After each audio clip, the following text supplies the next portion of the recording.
By now, we had a mess that looked like a map to nowhere. 3 men in balaclavas, 3 names confirmed. 1 body next to the fig tree, 1 rifle in a septic tank, a bag in the mud, and a whisper about a 4th. The invisible man, a ghost. No prints, no trail, just a gap. A missing shape in a puzzle that refused to fit. This wasn't random, not a smash and grab. This was planned, timed, practiced. We had a hole in the shape of a man, someone no one wanted to name. But ghosts don't stay quiet forever. Created by Hendrik. Sound design by Ethan. Brought to you by Bed Media. This is Blood in the Dust, The Wolverfontein Murder, Part 5. The Shape of a Ghost.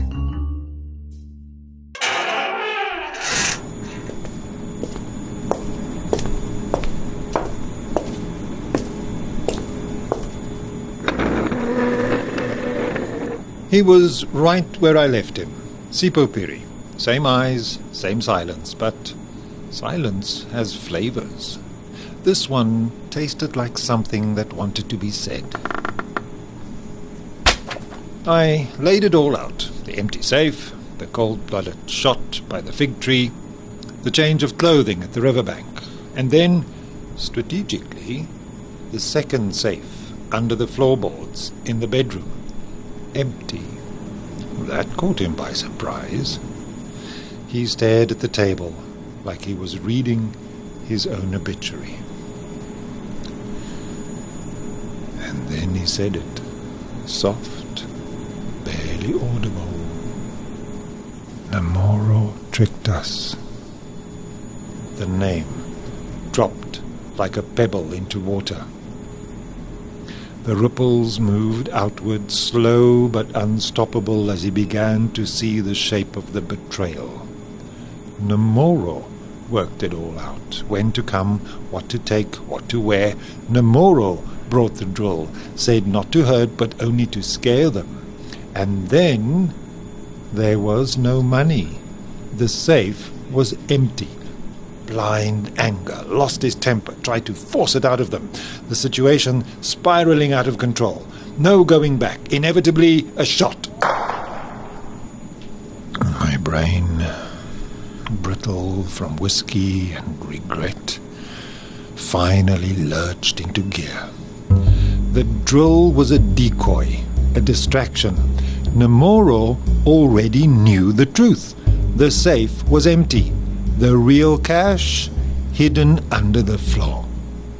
And while they smashed their way through steel, he was emptying the second safe under their noses. They thought they were cracking open a fortune, but what they were really breaking was each other.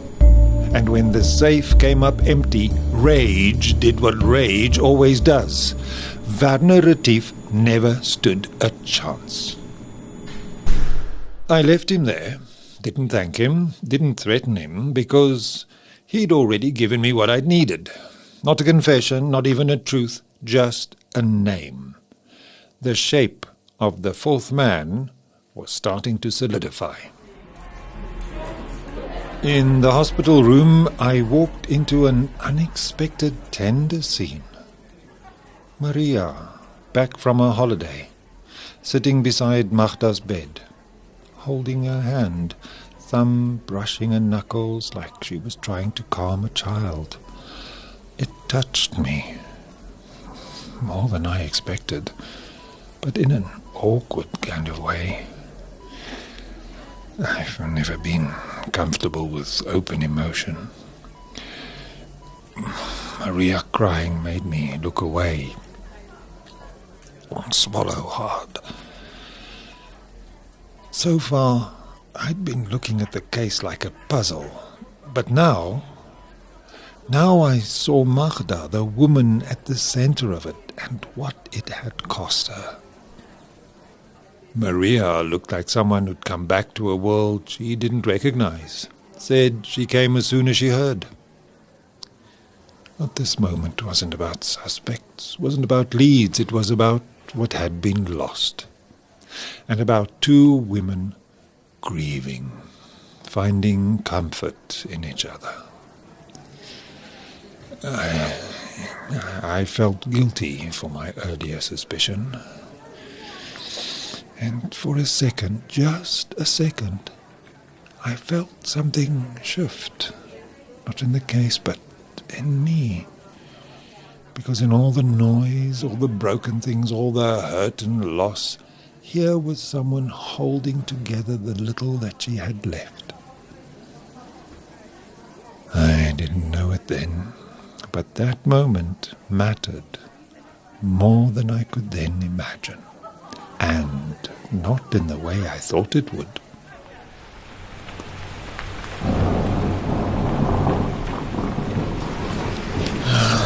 It had been raining for days, weeks, not the usual summer stuff. This was more insistent, more urgent, like the world was preparing for a drought to come. Certainly unusual for this time of year, like the sky was trying to rinse the blood from the land, but some things don't wash out that easily.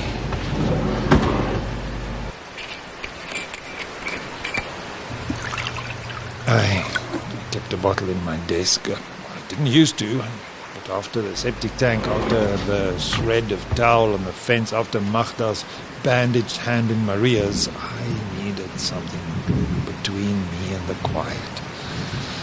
So I drank, and not to forget, just to take the edge of the remembering. There's a kind of silence you only get in a police station after hours. Not peace, not rest, just a pause between crises, between questions. A waiting room for the next wrong answer. I don't know why I did it. Habit, maybe, hope. I scrolled until I found it. Lena. Still just Lena. No surname, no contact photo. Just the number I'd ignored for almost 12 months. I didn't have a speech prepared, just fragments. Hey, or maybe you were right about the whiskey, about the badge. But even in my head, they sounded like the wrong kind of apology.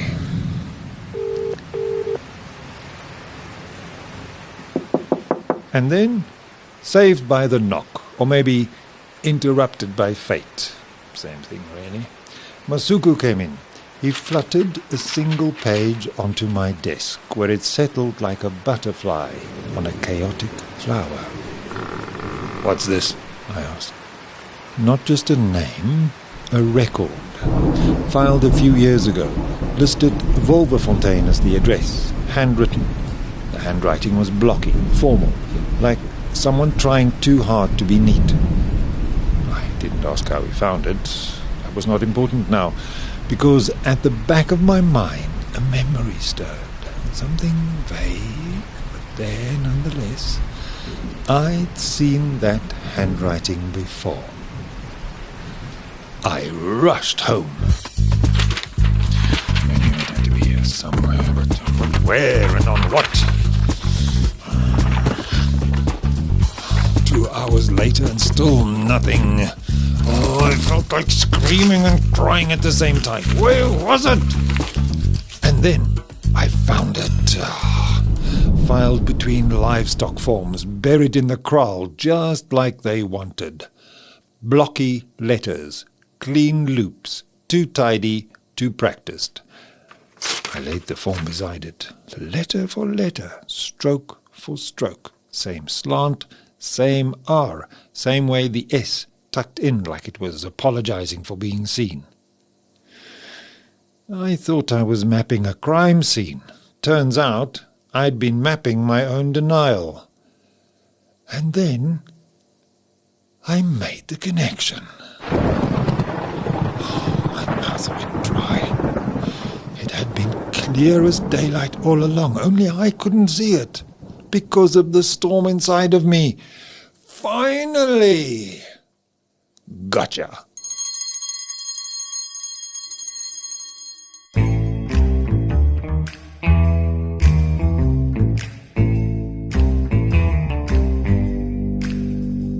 You've been listening to Blood in the Dust, The Wolverfontein Murder, an audio drama podcast in 6 parts. It was written and performed by Hendrik Baird. The sound was designed by Ethan Baird. It was recorded at Solid Gold Podcast and Audiobooks. This is a Baird Media production. For more information, visit the website baird.media.